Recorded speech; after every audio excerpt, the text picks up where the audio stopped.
श्री शिवाय नमस्तुभ्यम। हम सबको पता है कि आज है 10 जनवरी यानी कि पुत्रदा एकादशी का बहुत ही प्यारा सा दिन। आपको पता होना चाहिए कि 2025 की ये पहली एकादशी है और पहली ही एकादशी आपको पुत्रदा एकादशी के रूप में मिल रही है ना। इसका मतलब ये है कि आप इस दिन व्रत हो या व्रत नहीं हो, आपके ऊपर और आपके पूरे फैमिली के ऊपर, परिवार के ऊपर भगवान हरि की कृपा हमेशा बरसती रहेगी।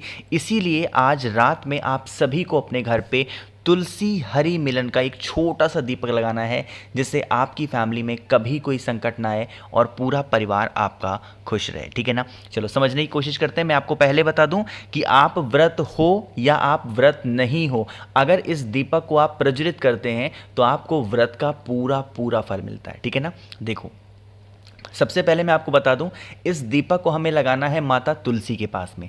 और मैंने आपको कई बार बता रखा है कि जब भी हम देवी माँ तुलसी के पास में कोई भी दीपक को प्रज्वलित करते हैं तो वो दिया कौन सा होता है, हमेशा गोल बत्ती का। ठीक है ना। गोल बत्ती का क्यों लगता है, बहुत बार बता चुका हूं, बार बार रिपीट नहीं करते। ठीक है ना। गोल बत्ती हो गया। अब आप सभी को इस दीपक के अंदर क्या डालना है, घी डालना। ठीक है ना। ध्यान रखिएगा। क्यों घी डालेंगे, क्योंकि यह दीपक हम किसी विशेष परिस्थिति में लगा रहे हैं, अपनी फैमिली के लिए लगा रहे हैं, परिवार के लिए लगा रहे हैं। ठीक है ना। तो घी लगा दिया, मतलब घी का दिया लगा दिया गोल बत्ती का। ठीक है ना। दीपक की बात करते हैं। दीपक आप चाहो तो आटे का ले सकते हो, आप चाहो तो आपके घर में जो रेगुलर दीपक यूज़ होता है उसमें भी लगा सकते हैं, या फिर आप चाहें तो मिट्टी के दीपक में भी इस दीपक को लगा सकते हो। ठीक है ना। अब बातें करते हैं दीपक को लगाओगे कहाँ पे। इससे पहले जो मैंने वीडियो बनाई थी उसमें मैंने आपको बताया था कि जैसे ये जो आपको पेड़ दिख रहा है तुलसी माता का, बहुत सारे लोग गलतियां करते हैं। तुलसी माता के वृक्ष के अंदर जो क्यारी होती है ना गमले की, मैं थोड़ा बना के दिखा दूं वरना आप समझ नहीं पाओगे। जैसे ये हो गया और ये हो गई क्यारी, थोड़ा बड़ा सा है और इसमें इस तरीके से पेड़ लगे हैं। तो लोगों की गलतियां क्या होती है पता है, ये गमले के अंदर दीपक को प्रज्वलित कर देते हैं ना, कि ऐसा उनकी मान्यता होती है कि हम जितना नज़दीक लगाएंगे उतना नज़दीक भगवान के हम रहेंगे। ऐसा नहीं है। अगर आप दीपक को तुलसी माता की क्यारी में लगाओगे तो इस दीपक की जो लौ होगी वो तुलसी माता के पत्तों को लगेगी, जिससे उनको जलन होगी और आपको दोष लगेगा। ठीक है ना। तो इन सभी चीज़ों का ध्यान रखिएगा। दीपक कहाँ लगाएंगे, तुलसी माता के वृक्ष से थोड़ी सी दूरी, बहुत दूरी पे नहीं, थोड़ी सी दूरी पे दीपक आपको लगाना होगा। कौन सा, गोल बत्ती का। अब यह दीपक लगाने की एक विधि है, वो विधि भी मैं आपको बता चुका हूँ। दीपक के नीचे क्या रखेंगे, भगवान हरि का भी मिलन कराना है, माँ तुलसी का मिलन कराना है। ठीक है ना। क्या करिएगा, आपको इस दीपक के नीचे पहले लगाना है एक छोटा सा, आपको बस एक चुटकी हल्दी डालना है। जब हल्दी को डालोगे तो ओम नमो भगवते वासुदेवाय का स्मरण जरूर करेंगे। किसका स्मरण करोगे, ओम नमो भगवते वासुदेवाय। इतना करने के बाद में अब आप सभी लोगों को यह दीपक प्रज्वलित करना। ठीक है ना। जब आप यह दीपक जलाओगे तो भी आप सभी को ओम नमो भगवते वासुदेवाय का ध्यान करना। ठीक। दीपक जलाने के बाद में इस दीपक के अंदर आपको अनाज का कोई भी दाना डालना है, जिससे आपकी फैमिली में कभी कोई संकट ना आए। जब आप अनाज का दाना डालेंगे तो अपने पूरे परिवार का नाम और गोत्र जरूर स्मरण करेंगे। ठीक है ना। इतनी बातें हो गई। अब इतना करने के बाद में अब आपको लेना है एक सिक्का। ठीक है ना। मेरी बात समझिएगा। क्या लोगे, सिक्का। सिक्का 1 रुपए का हो सकता है, 2 रुपए का हो, 5 रुपए का हो, 10 रुपए का हो, इससे मतलब नहीं है। सिर्फ हमें एक सिक्के की मतलब है। सिक्के को लेना, पूरे दीपक लगाने के बाद में सिक्के को लेंगे। ठीक है ना। और सिक्के के ऊपर मौली लपेटते जाएंगे। जो धागा होता है हम अपने हाथों में रक्षा सूत्र के रूप में लपेटते हैं, वही रक्षा सूत्र हमें उस सिक्के के ऊपर लपेटना है और उसे तुलसी माता की जड़ में रख देना है। ठीक है ना। यह कामना करते हुए रखेंगे कि हमारे घर में धन संपदा की कभी कमी ना हो, हमारा पूरा परिवार, पूरी फैमिली हमारी खुश रहे। ऐसे आप प्रार्थना करेंगे। प्रार्थना करने के बाद में जब एकादशी तिथि खत्म हो जाए, यानी कि शनिवार का दिन आ जाएगा, तो शनिवार के दिन सुबह 10 बजे से पहले उस सिक्के को उठा करके अपने घर की किसी भी अलमारी, तिजोरी, रुपए पैसे वाले स्थान पे, या फिर अगर आपका कोई व्यापार है, कोई दुकान है, उस स्थान पे रख देते हैं। तो इससे आपके घर की बरकत होती है, तरक्की होती है, जिससे माँ लक्ष्मी का वास आपके घर में हमेशा ज़रूर होता है। ठीक है ना, करिएगा ज़रूर। तो पहला उपाय आपको समझ में आ गया है। आगे बढ़ते हैं दूसरे उपाय की तरफ। ये भी उपाय आपको आज अपने घर पे ही करना है। देखो, एकादशी का जो दिन आया है वो कब आया है? शुक्रवार के दिन। और मैंने आपको बता रखा है जो शुक्रवार का दिन होता है वो किसका होता है? माता लक्ष्मी का होता है, बताया है मैंने। तो आपको क्या करना है? बेल पत्र लेनी है। मेरी बात बहुत ध्यान से सुनिएगा, बेल पत्र लेनी है। बेल पत्र पे कितनी बेलपत्र लेनी है? आपको 3 बेलपत्र लेनी, ठीक है ना। 3 की तीनों बेलपत्र पे आप सभी को एक मंत्र बोलना है। वो मंत्र मैं आपको बता चुका हूं, बट एक बार और मैं आपको रिवाइंड कर रहा हूं। वो मंत्र है ओम, ठीक है ना। मेरे साथ बोलिएगा, ओम श्रीम और फिर नमः। फिर से बोल रहा हूं, ओम श्रीम नमः। इस मंत्र का स्मरण करके आपको थोड़ा थोड़ा क्या डालेंगे? इस पत्ते के ऊपर बहुत ही हल्का हल्का क्या लगाएंगे? लाल चंदन लगाना। 3 के तीनों पत्तों पे इस प्रकार से ओम श्रीम नमः का स्मरण करके आप लाल चंदन लगाना, ठीक है ना। फिर आप इस लाल चंदन वाली बेलपत्र को उठाना, आपके घर के अंदर जो महादेव का शिवलिंग हो उन्हीं शिवलिंग के ऊपर आपको कुछ भी जल चढ़ाना हो चढ़ा देना, कोई दिक्कत नहीं है।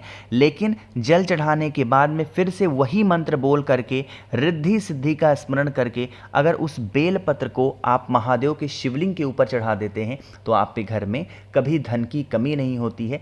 देवी माँ लक्ष्मी की कृपा आपके ऊपर और आपकी पूरी फैमिली परिवार के ऊपर हमेशा बनी रहती है, ठीक है ना। करने की कोशिश करिएगा इस उपाय को, जिससे देवी माँ लक्ष्मी की कृपा आपके ऊपर और आपकी पूरी फैमिली के ऊपर हमेशा बनी रहे, ठीक है ना। 2 उपाय समझ में आ गया आपको। आगे बढ़ते हैं इस वीडियो के हम लोग अपने तीसरे उपाय की तरफ, और वो करना है तुलसी माता के पत्ते के साथ में। लेकिन कैसे करना है इसकी बातें हम तभी करेंगे जब आप सब लोग कर देंगे वीडियो को लाइक। जिसने अभी तक चैनल को सब्सक्राइब नहीं किया, मेरी आवाज़ आप पहली बार सुन रहे हैं, चैनल को ज़रूर सब्सक्राइब करेंगे, है ना। देखो, सबसे पहले एक छोटी सी बात समझा दूं कि जो एकादशी का दिन होता है ना, उस एकादशी के दिन पे आप व्रत हो या आप व्रत नहीं हो, तुलसी माता का पत्ता तो दूर, किसी भी वृक्ष का कोई भी पत्ता हमको नहीं तोड़ना चाहिए, वरना हमें दोष लगता है। अब यह उपाय होगा किसके लिए? यह उपाय होगा लड़ाई झगड़े को दूर करने के लिए, ठीक है ना। बहुत ही आसान सा, बहुत ही प्यारा सा उपाय ना। जैसे घर में अगर आपके किसी भी व्यक्ति से बहुत लड़ाइयाँ होती हैं तो आप इस उपाय को करेंगे। इसके लिए हमें तुलसी माता के 2 पत्तों को लेना है। मेरी बात बहुत ध्यान से सुनिएगा। क्या लेंगे? तुलसी माता के 2 पत्तों को लेंगे, और 2 पत्तों को लेकर के कुछ इस प्रकार से आप पत्तों को रखेंगे। ऐसे तो होता है तुलसी माता का पत्ता, तो ऐसे आपको रख लेना। अब ये रखने के बाद में आपको लेना है हल्दी। क्या लोगे? हल्दी।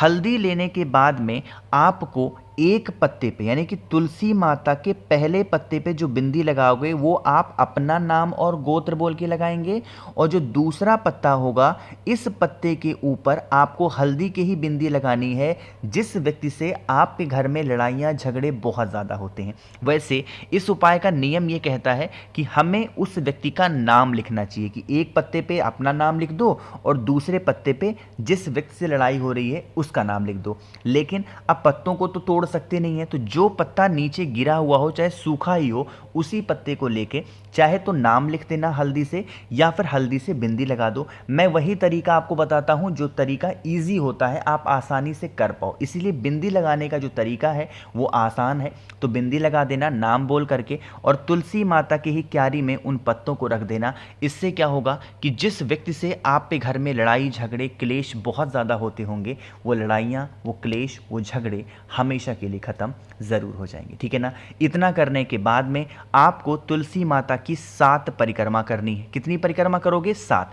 एक चीज़ का ध्यान रखिएगा, बहुत सारे लोग ऐसे होते हैं जो भूल कर भी तुलसी माता की जड़ में जल को समर्पित करते हैं। एकादशी के दिन माँ तुलसी व्रत रहती हैं, निर्जला व्रत रहती हैं भगवान के लिए, ठीक है ना। तो अगर आप उसमें जल समर्पित करते हैं तुलसी माता की जड़ में, तो इससे उनका व्रत खंडित होता है। इसीलिए एकादशी के दिन और रविवार के दिन कभी भी तुलसी माता की जड़ में जल समर्पित मत करिएगा, ठीक है ना, वरना इससे दोष लगता है। इस चीज़ का ध्यान रखेंगे। गलती से अगर आपने जल चढ़ा दिया तो क्षमा याचना कर लेना।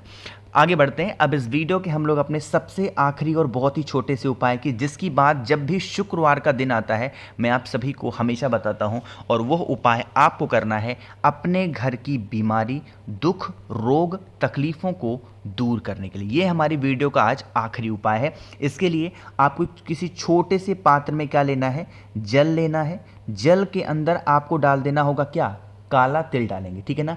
जल के अंदर काला तिल डालेंगे और जो भी व्यक्ति घर में बीमार है उस व्यक्ति का नाम और गोत्र बोल करके, महादेव का एक रूप होता है जो हमें शमी के पेड़ में जब हम जल चढ़ाते हैं तो वो नाम बोलना चाहिए, और वो नाम है अवधूतेश्वर महादेव। वह जल अवधूतेश्वर महादेव के नाम से अगर आप शुक्रवार के दिन शमी पेड़ की जड़ में चढ़ा देते हैं तो इससे क्या होता है, जो भी व्यक्ति घर में बीमार पड़ता है वो इंसान धीरे धीरे करके ठीक होना स्टार्ट हो जाता है, ठीक है ना। तो करने की कोशिश करिएगा इस उपाय को। बाकी मैंने कोशिश की आप सभी को आज पुत्रदा एकादशी पे बहुत स्पेशल से उपाय को समझाने की। वीडियो अगर आपको पसंद आती हो तो लाइक ज़रूर किया करिए, मैक्सिमम लोगों तक वीडियो को शेयर किया करिए, ताकि सभी लोग अपने ही घर पे, कहीं भी बाहर ना जाना पड़े, अपने ही घर पे इन सभी उपाय को कर पाएँ। और हाँ, वीडियो पसंद आती हो तो लाइक करिएगा। जितने भी लोग मेरी आवाज़ पहली बार सुन रहे हैं चैनल को ज़रूर सब्सक्राइब करेंगे। श्री शिवाय नमस्तुभ्यम।